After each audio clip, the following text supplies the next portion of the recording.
Welcome to Natural Habitat Adventures Daily Dose of Nature. I'm your host, Sunny Vanderstar. Today's topic is Lens to Lens, tips for using cameras and binoculars on safari. And it will be presented by our fabulous NatHab expedition leader, Arpita Dutta. Arpita, thank you so much for being here today and presenting this very useful topic. I'm excited to learn. Let's dive in. Thank you so much, Sunny, and thank you everyone for tuning in today.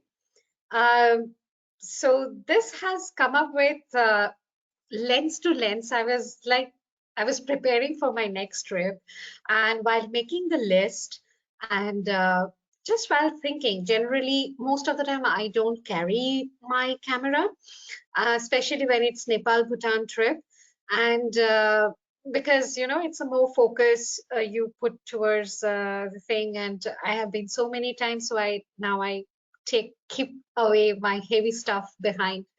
But while doing that, then I could figure out something that it's in the kind of forest we go, it's very thick, the canopy, the jungle, and looking at the animals sometimes become really difficult. Though you can see the movement, but it becomes difficult to spot there. So then I felt like it's better way that how I can make it little easier for you, even while giving little examples. Hope anytime if you go into any tropical or subtropical forest, it might help you in the same way. So let's start it. So when we talk about lens to lens, first thing what we have is our eye. I think, and it works magically and magnificent in a magnificent way because of all the technicalities our eyes contain, right? The perfect amount of light. It understands how much light it needs, how much to focus, where to look at. So all these things are there. It's an inbuilt complete technology, which is beyond our imagination, that how complicated it can be and how we get the view. So when we look into an object, or we just normally when we look, it says that it's like a 50 mm view, like where we don't have to squeeze our eyes to get the proper, like when it's a far more distance, we have to make our people or eye a little smaller so that our depth of field go clear. So all these things are there, but it's only 50 mm where we can look straight and have a beautiful wide angle or focused view. But how does it work? A little part about the eye, so that how the other lenses work, we can easily get that. So when we are talking about the depth of field is when there is something, there is an object, and we are looking at it, particularly in that object, and it is little far, suppose even far away, and we are focusing on that object, then the rest of the thing become blurred. The monocular vision, which is there on both the sides, they become blurred because we are like the binocular focus is on one subject. Then gradually, when we come little closer, the more close we get, like we try to see the whole view in the wide angle, of course our distance decreases. So this is how you see that when it is around 200 mm, which is pretty far, and we look into that object, the rest of the thing looks pretty blurred. And the more we come down, like 35 mm, where we can see this house, or you can see a little blurry thing, then when we come down to a smaller vision, a smaller depth of field, then we see the whole picture pretty clear. So this is how our eyes work. And the same goes with the other lenses, like the binocular and the camera. So let's get inside the forest. One of the tropical forest and the subtropical forest, of course, and especially when we go to our forest, like in India or in Nepal or Bhutan, we kind of get the same type of thickness, though it has a very variety of forest altogether, but mostly we come across this kind of forest. So when we get in, it's definitely a wonderful view because you're surrounded with the green, the thick canopy, water bodies, and a lot of animals moving and birds, and that makes it more interesting to be there. And the more after 2 3 safaris, it's you won't feel like even coming out of the safari. I mean, that is how it becomes. So suppose this is the forest. Get a view like the wide angle. We see the grassland, we see some trees behind, there is a water body, and the same goes here. So there are shrubs around, and every habitat has a different species of animals, especially for birds. We get birds in every type of forest. So with that, and come on, if I say, oh wow, look at that bird, oh my god, where is it? I mean, I could see it, or any of the guests in the vehicle see, oh, I just saw something moved near the water body, and then we all look into that water body.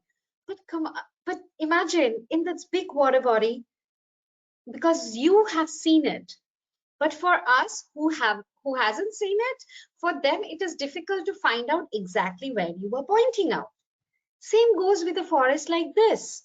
Imagine with this thick surroundings, with this different colors of like leaves or the canopy, it's difficult to find a particular animal you have come across. So if I say, can you see the tiger out here? And everybody is looking, where is that? Where is the big cat? And they are so well camouflaged that it's very difficult to look at. So we can say that, okay, I have seen it here. Oh, look there is a strip. But this there is very difficult for us to understand, for anyone to understand, because of course we cannot see it. So there is a very simple technique for which we can find it out. That is, the first thing what we can talk about is a clockwise direction or the navigation. So how the clock goes, you pick a center and then you can say it's around 3 o'clock, look around 2 o'clock. So in that whole area where your complete view is there, suppose that 55 mm view, what you get, where you can scan the whole area, if you point out a center and then you say, and especially we will be at the vehicle, so the hood will always be 12 o'clock. So it becomes easier that this is 12 o'clock. So that's how you can move your other arms of the clock. So this is how it goes. If I say there is a 6 o'clock, there is something which moved. So you can actually look back and look straight, exactly opposite to the hood, and you see on the road or on the track that something has moved or not. So you know exactly. So we are killing a little bit of time to understand that where exactly to look at. Now, so this is a method, and there is another thing to understand. Because we are in this kind of a forest, and there are a lot of vegetations in from below, from the floor, forest floor to the canopy. So we can divide those canopies into 3 different divisions. And though it's called the emergent trees, that means from the leveled canopy where the rest of the trees are above that level top canopy. Okay, those are the emergent one. The canopy is the middle portion, the sub canopy is below that, and the understory is the lower one where the shrubs and everything is there, and the shrub layer, and then the forest floor. But if it's that complicated, we can make it more easier. The top canopy first, the emergent part, the top canopy, middle canopy, the lower canopy, and the forest floor. So that gets a little more easier, or again we are killing another slot of time to understand where to look at, or where exactly you are pointing it out. And so the clockwise navigation, and then the canopy, if you are telling about that. So we are actually getting a visual in front of us. So suppose, for an example, this is an area, this is a whole area. Now, if I have seen something near this area, and I would say, oh, look at around 3 o'clock, there is a croc. If I see that, so where would you look at? So if I say we are standing somewhere, we're standing somewhere here, so the food could be around this area, or if we are standing around this area, so this will be around 12 o'clock, right? So somewhere here, we can find out that croc. But in this huge area, it's difficult, right? But when we see a clockwise direction, see, it's the 12 and this is the 3. And if you see this where my cursor is, there is the crocodile. So don't you think it will be easier, like even who is the guide with you or in the team, like when we are in the same vehicle, we all work as everyone work as a team. And I must tell that the guest, who comes in for the safaris, most of them are amazing spotters. And first, it takes like 2-3 maximum safaris to get used to with the forest, to get used to with the canopy, and then it becomes little easier. And every day we keep on talking about the forest, and this is the area, this is the part. So after 2 to 3 safaris, they become like, and sometimes we make fun that they are after our job because it's become so easy and becomes so fun when they get into that game drive. So yeah, so this is how we can spot the thing. So after spotting, we have to follow the navigation, because for bigger animals or the animals at rest, it becomes little easier because they are not moving. Imagine we have spotted some birds, and especially all birds are not like, they are not big, they are not huge. Some tiny beautiful birds are there. Suppose this nuthatch, they are so restless and they're so quick in their movement that even if I say that, oh, look at that bird around 2 o'clock, little canopy, then it might right away, it might jump from 3 o'clock to 5 o'clock. So they keep on changing their position. So if we say that, look between 3 to 5, 5 o'clock in the middle canopy, in that dead tree branch, or something particular you see at that place, maybe a yellow leaf, or maybe a small V-shaped branch which is coming out, and tiny bird is hopping out there, just like this. Maybe you can say that the third tree, the thin branch which are horizontally coming out, there is the tiny bird perched over there.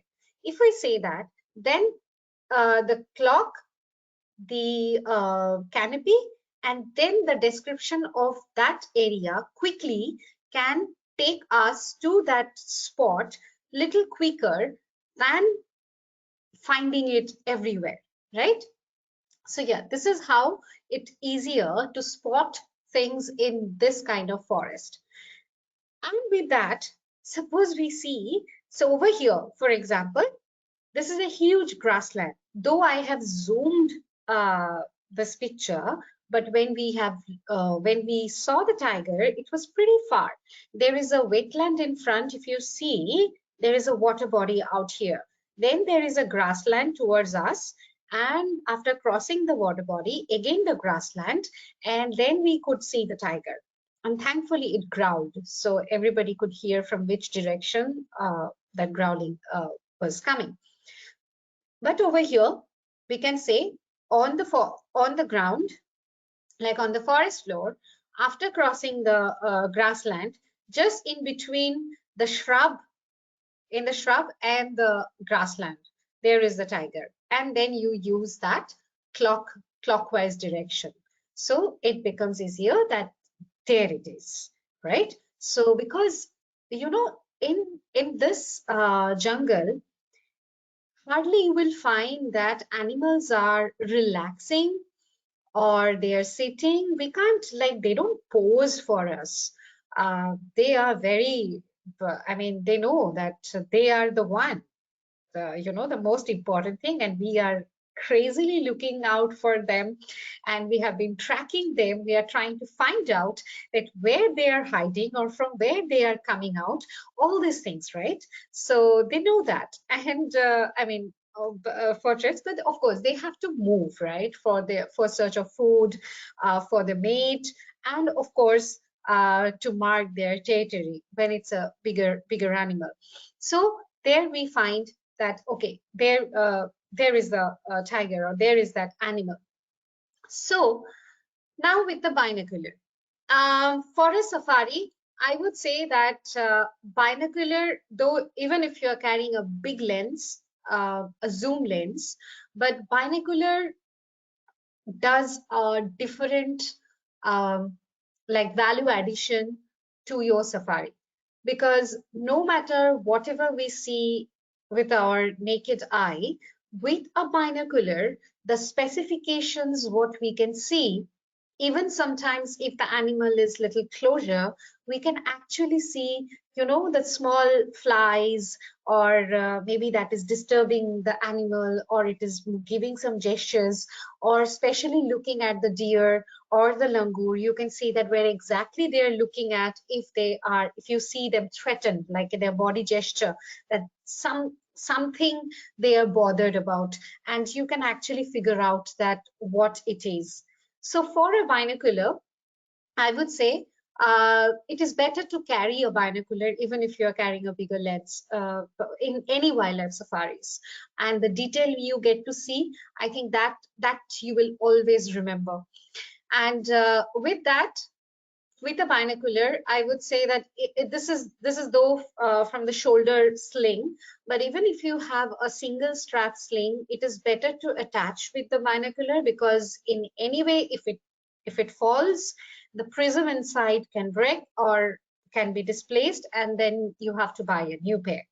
So yeah, to avoid that, and to keep your hands free, because you can sling, it will be there on you, right? So you can keep your hands free. So these are like quick things which help you during the safari, because the animals are not going to wait for us. We have to be fast enough to see them.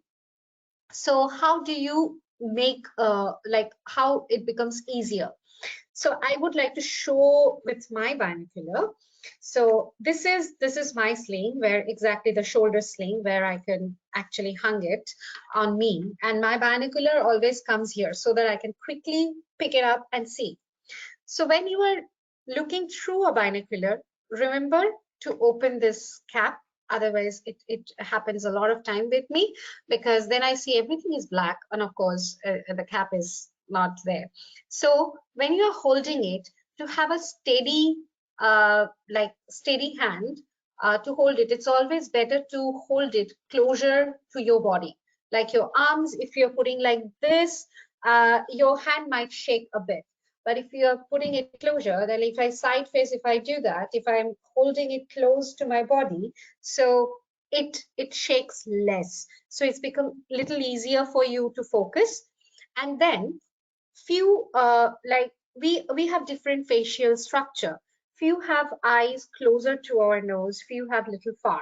So according to that, this pivot in the binocular is made. So according to that, you can fix your binocular that from exactly where you can see. If you are not sharing your binocular, try to keep it in the thing so that you can like pick it up and see it, right? And these are the diopter over here. If you see, I don't know, hopefully you can see it. It's there. And so you can change it but if you are having a specs and stuff, then you don't need to. And so with specs, this eye cap, all these things are there. You don't need to take them out. You can put them back. And without the specs, so when I'm looking without the specs, I have to take this iPad out, and then I can look through it, and then I can focus. Then I can focus with this focusing wheel over here, if you see, and you can keep moving at one direction until until you get a clear image. So this is how it works, right? And with this kind of binocular, you have to put it like more to the pivot to get a single view, so that you don't have to cringe your eyes, or your eyes doesn't get hurt if it's a long long sighting. Like for a longer period of time, if you're holding your binocular to your eyes should not hurt. So for the easiest way, of course, this helps a lot to remember all these things. And before you come to the safari, if you can fix your, at least the pivot area where actually it gets your focus thing to your eye. So if you are not wearing a glass, then, so if you're making it before you are coming to safari, then you don't need to do all this thing while during the sighting, right? Uh, and of course, binocular is like my another pair of eye. Without binocular, I really feel like, oh gosh, a big thing is missing when I'm inside the forest. Because, while doing that, you have a lot of anticipation you can do, because you see their movement, you can observe them so closely that that makes it easier for you that, okay, the animal might move right now. So these things happens when you have this extra pair of lens. Okay, so this is how you can see through the binocular when even it is a far thing. And of course, then you follow the instruction. Once you focus, or for birds, especially for smaller birds and stuff, it's difficult. So you see first without the binocular, you see exactly where the movement is happening. Then you pick your binocular, look in that position, and you have to search a bit because suddenly it is difficult to get, but don't give up easily. So once you get the focus, then you can keep moving with the movement of the animals, right? So when something is static or they are not into much movement, definitely you can have a much better look, and you can actually create your own story by looking each and every, suppose for this example, this picture, so it has so many deer, but see, everybody's ears are like quite attentive, right?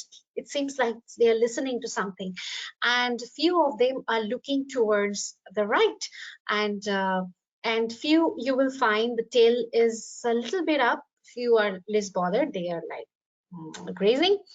So yeah, with that, you can actually check that, okay, is there something going on? Even if it is a bird or a jackal, they are really cautious about it. So you can get the whole, scenario over there, the story. But when it is far away with the binocular, what you see, I can see, oh, there is an owl there. Okay, right? So it's inside the canopy, in the thick canopy, because in the morning they will definitely try to be under a shade.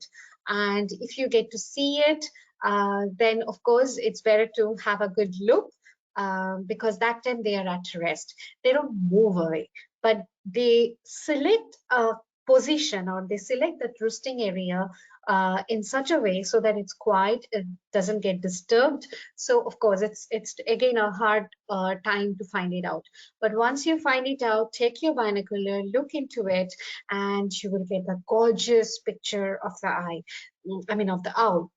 The same goes with the camera as well. When they're standing there, look with the binocular, see them the position, understand the story, what is happening. For example, over here, there were drongos and other smaller birds were irritating this owl a lot. So that's why it was like very happily it was sleeping, like its eyes were closed and stuff. Then these drongos and a tree pie, all these birds came and it circled around, started irritating the owl, and then it looked. So you see the whole thing nicely through the binocular and then get your camera to take the picture.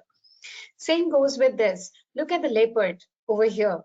So you can see that I have taken this picture through the binocular with my phone. So here you can see the round frame of the binocular. So the leopard was right behind there and they are well camouflaged. And then after spotting it, it wasn't moving from there. And then, of course, with the camera, you get a picture like this. And of course, this is how exactly they are. They are not into, I mean, they hardly found in the open area. So you have to look through it to understand it. And yes, so for the movement, now they were there, right? For the movement, what you can do, once you focus the binocular to that object. So for example, over here, it's a bird. So when you focus, it's a bird. It has wings. It took off. After taking off in that thick, behind those green, it's difficult to focus. But if you keep your focus, like holding it, as I mentioned, if you hold close, and if you see, look the bird, and the bird flew, you move your body with your hand towards that bird. So it is easier, maybe while moving or when you focus on that, then you change your, then you adjust your focus that where it is, because then it will be, it might perch or it might fly far or near. So you have to adjust your focus from here. But once, if you're moving with the bird, with the body, then it is easier to get it back in focus quickly. And sometimes, yeah, out of the way, you have to be ready in any way to see something, whatever is around, no matter which position you are, if you really want to see that animal. So here I was looking, some bar-headed geese were flying over, and I was preparing the breakfast, like I was getting the coffee mugs from our basket to the hood, and that time suddenly I saw there is a flock, far away, and of course my binocular hangs with me, so I just pick it up and I saw, and thanks to Harsha, who our another expedition leader, and he took this picture. So yeah, you have to be prepared, but of course not like this. But yeah, and after the binocular, it's the focus with your camera. The same thing. When you are focusing, if somebody is there who is guiding you, or any of your teammate is telling, okay, I see something there. Your camera with the binocular, this is one story. With the camera, again, how you are focusing with it. And when you are looking at something just to observe, it's little different. But when you want to click a picture, or just a picture, I'm not saying as a photographer type one, but if you want to click a picture, if you bring back that memory through your camera lens, then you have to keep remember like few things. First thing is, inside the forest, no matter even if it's night or in the morning, of course, you don't need, but you have to be careful, especially for sometimes point and shoot cameras. They automatically, if there is a dark place, they automatically, gets a flash on.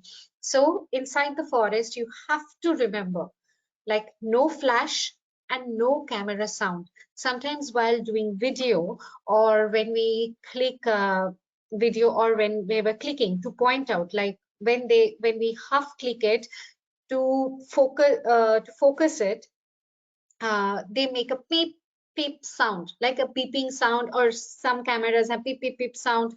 So you can actually switch those sound off from your camera program before you are in a safari, because for the animals, if the animals is close by or doing something, it actually distract the animals behave, I mean, distract the animal, and of course we draw the attention towards us, and whatever they are doing, we miss out that because they move out from there.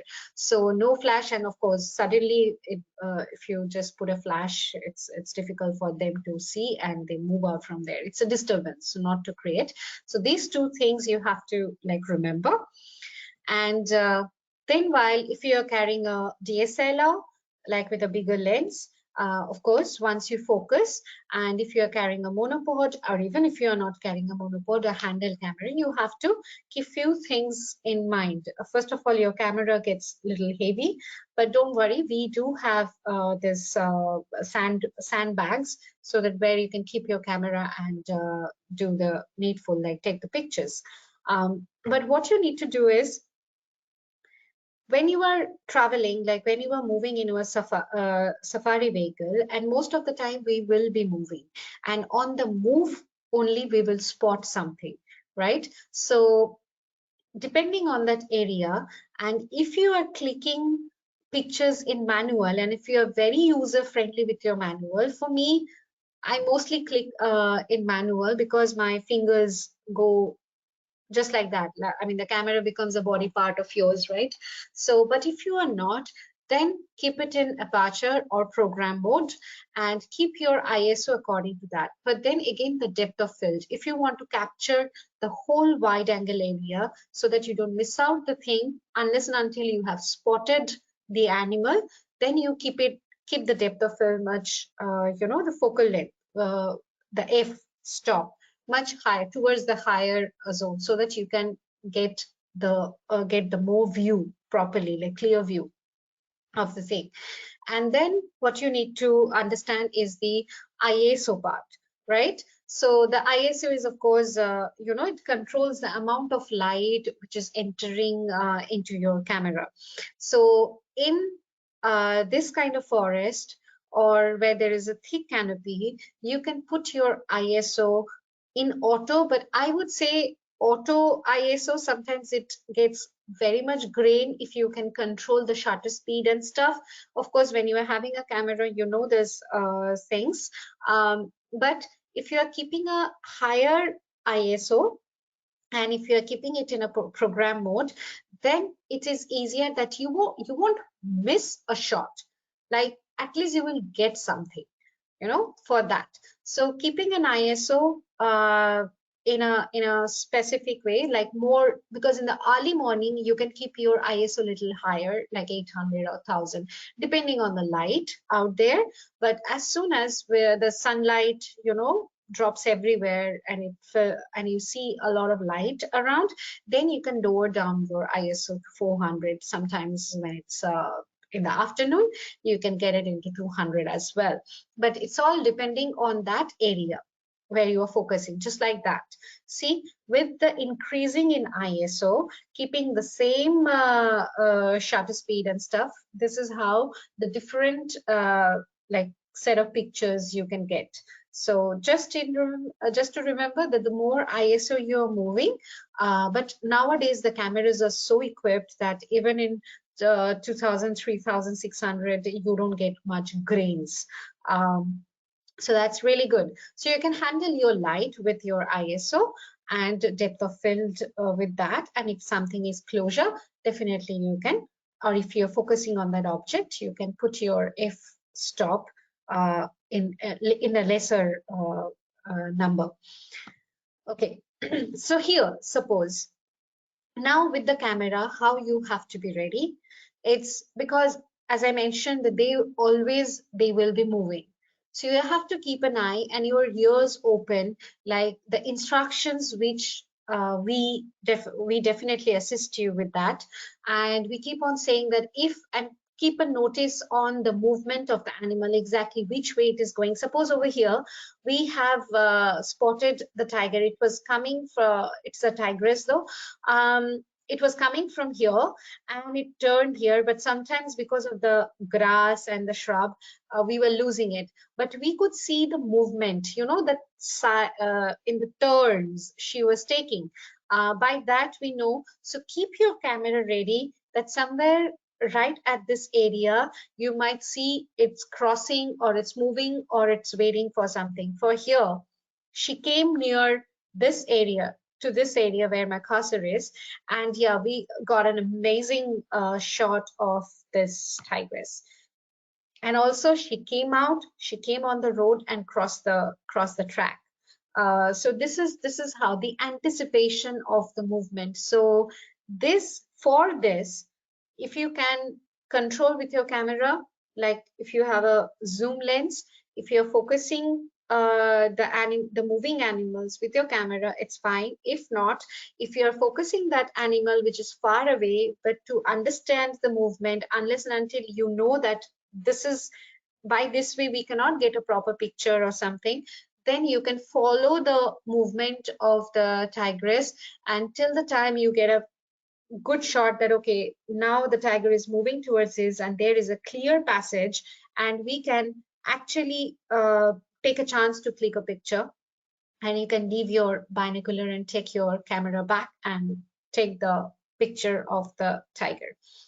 And no matter what happens, even if you cannot see it, suppose you are not able to spot the animals, don't hesitate to ask several times that you cannot see it or you cannot focus the movement. So because the more you if you try to find it by yourself, they might go away somewhere else. So it is always to get an assistance, it's better to say that you cannot see it, so that we can try our level best to, or in the team member there would be the driver, there would be the local guide, and of course we would be there, or any of the forest you go, the guides would be there. If you tell them that okay, cannot see, so maybe there are different ways of navigation, what everybody can try out. If you cannot see it in this way, you can see it in a different way, but it's better to say it that you cannot see the animals or the birds. So with that, and another thing, when it's a moving vehicle, as I said, that most of the time we will be moving on the tracks to see the animals, because we have to track the animals, and on the move, if we suddenly see a bird, we would stop and maybe the bird flies, so you have to keep rolling with that. So again, the camera setting would be almost depending, once or twice once you go inside the forest, you will understand that exactly what type of the type of ISO or the aperture, or in which mode you want to take your picture. So after that, there is another thing which suddenly happens. This is a sudden happen thing. It was not a planned or not a program wise which I have taken this picture. So this is actually called a panning shot. So you move with you focus an object, and most of the time when this kind of areas, you better focus, like keep the focus in center. That helps. And over here, I focused on that tiger itself, like, on the face. And the tiger moved and our vehicle moved at the same time. And so my camera moved from here to there. And that's how actually I got this panning mode. But this is how actually you can like take a panning photograph, but this came just by luck. So yeah, this is how you can actually adjust. Once you focus, you move your camera with yourself. Even if the vehicle is moving, you have to keep your focus stuck to that animal, even if they are coming behind the tree or where, but don't leave that focus through your camera lens. And then if it's like the continuous focus, continuous shutter, when you have the DSLR, we have the shutter, the clicking, the shutter one. So when we are capturing this kind of moment, so this one is taken by one of our another expedition leader, Aditya. So this is his picture. And so imagine this, it is the tiger is almost in air, and yeah, for a continuous shutter, and keep that mode on, like when you are doing a jungle safari, it is in this forest, it's better to keep it in that mode only, in the continuous shutter mode, because then you can actually do a multiple clicks within few seconds, and at least you will get out of maybe 10, at least 1 or 2 shots you can, bring out, bring the best among this 10 and 2, which will be sharp, which will be nice. So this is how, I mean, I can remember when this kind of situation happens, if there are like 2, 3 vehicles or 4 vehicles around and you get your position, then all what you can hear is I mean, it's like a machine gun. The camera shutters are clicking. So that is how the photographs come out in this way. So that is another thing, that the ISO, the aperture, if you are clicking in manual exposure, you have to understand, and and if you are putting in program mode, but keep the ISO in a level, and then of course in a continuous shutter mode, which actually clicks a lot of which clicks a lot more in a second. So yeah. And after that, I would say that not everyone or not everybody like to carry those heavy bazookas, the big cameras. As I mentioned, that nowadays I don't, most of the time I don't carry camera, because it feels like I'm happy with the binocular to see them what they're doing rather than taking the picture. But for the point and shoot, so it is easier, to, and I know nowadays the phones are amazing. iPhones click amazing pictures, and there are multiple phones which has very good camera. And as I said, that you can actually hold your binocular if you don't want to carry a big lens, but you want to just take the documentation, or just to keep a memory with you. You can hold your binocular like this, and you take your phone and you see this camera area. You can actually focus through like this, and yeah, it should be like this. So you focus with your phone and thing, and you actually, like a scope, you actually take good pictures with your mobile phone and binocular. That exactly that happens. And even if you're carrying a point and shoot camera, there won't be not multiple shutters, or you have restricted features out there. So not to worry. And especially during a movement, when there is in a static, like when they're at rest, it's easier, definitely. But if they're moving, and when we say moving, it's the best way to understand if it's a bird moving from one place to another. Suppose this hornbill. So what is there is, when you focus on the hornbill, in the same way, the focus will go in the same way. But when you focus with the hornbill, what can be done is, for this point and shoot, they are not as fast as the DSLR. So calculate, if you practice, and I'm sure you do, but in this forest also, first safari, you can actually make your like hand-eye coordination perfect a little bit. So what happens for the flight? You can click, suppose if the bird is, this is a continuous shot, but if the bird is here and you know the direction it's flying, if the bird is near this in between the frame, try to click the second frame what you have with your point and shoot, because the time it clicks, the bird will reach to that next frame. So there are high chances that you capture the movement, or you capture that movement in a particular, like, rule of third frame, like in the between or in the middle. So this is how it is. And of course, with the movement, with doing that, you can actually get the bird in a perfect frame, whichever you want to. We know that in the rule of third, how the story goes, you can go with that, but you create your own frame like that. But for point and shoot, it is better that you actually click the next frame, uh, uh, because for the, like for the flight photograph, to get it in the frame. So yeah, These are all my point and shoot pictures long back.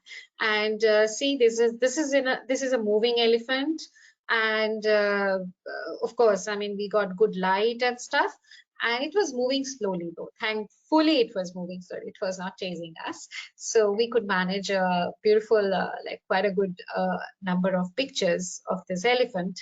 And see, even all these are moving, but yeah, they are moving slowly. So we can actually get good pictures. But if you notice this, these both are from Kaziranga National Park in our Grand India, the third national park we do, where we get to see the rhinos. So here you have, if you focus, though I could not zoom more, so these are the otters over here. Say, I can see 1, 2, 3 otters are there.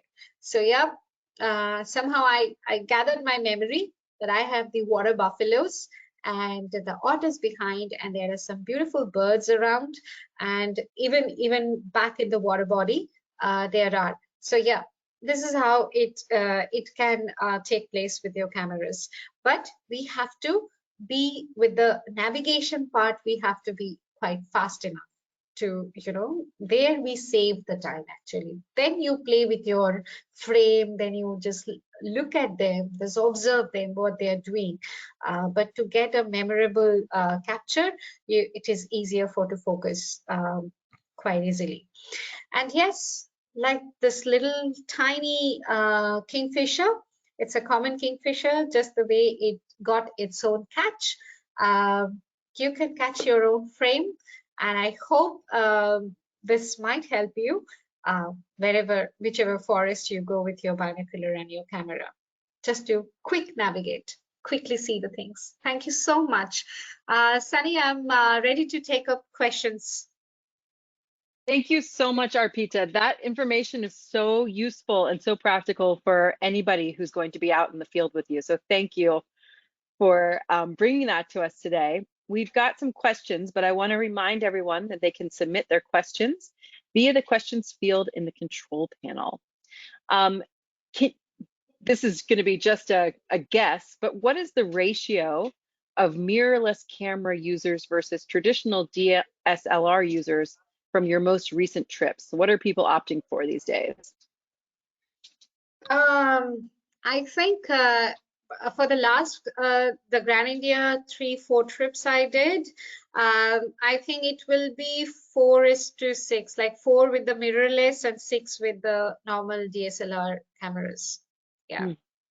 And of course with that also there are like 2 to 3% of point and shoot. Mm-hmm. And many of the case they don't even bring camera, only binocular, that's it. Interesting. Yeah. Do you recommend saving photographs in RAW format for better post-processing? Yes, if you can, definitely you should take pictures in RAW. But I would say that if you are getting time, to change like the setting, then you can take with the large JPEG files. But then but it is always, because where we really need post-processing, then you can definitely click in RAW. RAW is always good. The thing is, it is always better to click pictures in RAW. But if you have time to set your things and stuff, then I think large JPEG files are, because over there also you can, play with your the whole program things. So yes, but with that, I would say carry at least a few memory card with you, but not with high memory, like with a high GB, because if one memory card get corrupted, so that less pictures you lose. So always carry 3-4 memory cards with you and click and draw. No problem in that. Good idea. Could you repeat the name of the park where the rhinos are? Oh, it's Kaziranga National Park. Okay. And Yeah. what binoculars do you recommend? Do you have a special kind or features that people should look for if they're purchasing binoculars? I would say that if you're really putting little effort, like effortless uh, viewing, and to keep your eye in good thing, I think it's better to purchase a little better binocular, like which they use a good prism. I use Nikon. Then you have of course, Swarovski is the choice. Like, I think we all look up to that, but it's pretty expensive. But I think this Nikon is good. Vanguards are good. Zeiss binoculars are really good. So all of you can try to that. Okay. Um, Yeah. in your opinion, um, or what is your opinion about purchasing binoculars with a built-in digital camera? I didn't even know that existed. That sounds pretty interesting. Yeah, yeah, they are. Now even, Sunny, there are sunglasses as well. I mean, where you can actually click a picture, whatever you are seeing. There is a Wow. small, yeah, say technology has really gone too far. Yeah, if you are taking with the camera with image like with the binocular with image stabilization and the camera, but the quality of the camera over there, it's not good. I have seen a couple of pictures, but it's not definitely, even I would say that with binocular and with your phone, you can take a better picture than that. Hmm. So I won't Interesting. recommend that. I won't recommend that. Yeah. And Like you what don't, size? you can have, I mean, I would say you can have it, but don't only depend on it, that Okay. will work. So that's what I would say. Okay. What size binoculars make sense in the terms of power and width, depth of Uh, field, magnification? so I would say it is always better to go with 10 like 8 into 48 things, because when it gets 10, I mean because when it gets pretty far, like 10x zoom, your hands and your focus starts shaking, because we cannot, it's the same thing like when we zoom out a lot, then the image starts shaking a bit. So it Mm-hmm. is always better to go with 8 into 48. That's what I do. Okay. And it's easier to carry. It's little lighter than that. And it's you should be comfortable Well, with your that's the last question we have time for today, so I will hand it back to you for closing comments. yeah, sure. Thank you. Thank you so much for listening. And I hope it helps you. And search out for the things that how you can like improve, or how quickly you can spot the things, and let us all spot together someday. That will be so much fun. And all of you have a great day. And Sunny, you too have a great day. See you soon.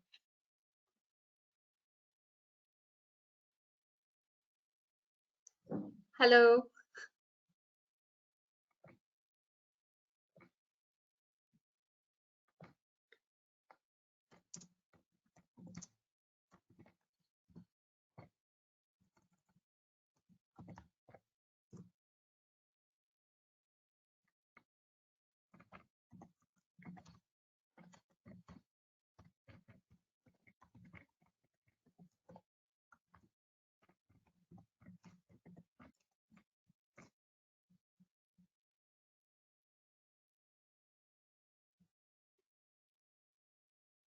Hello.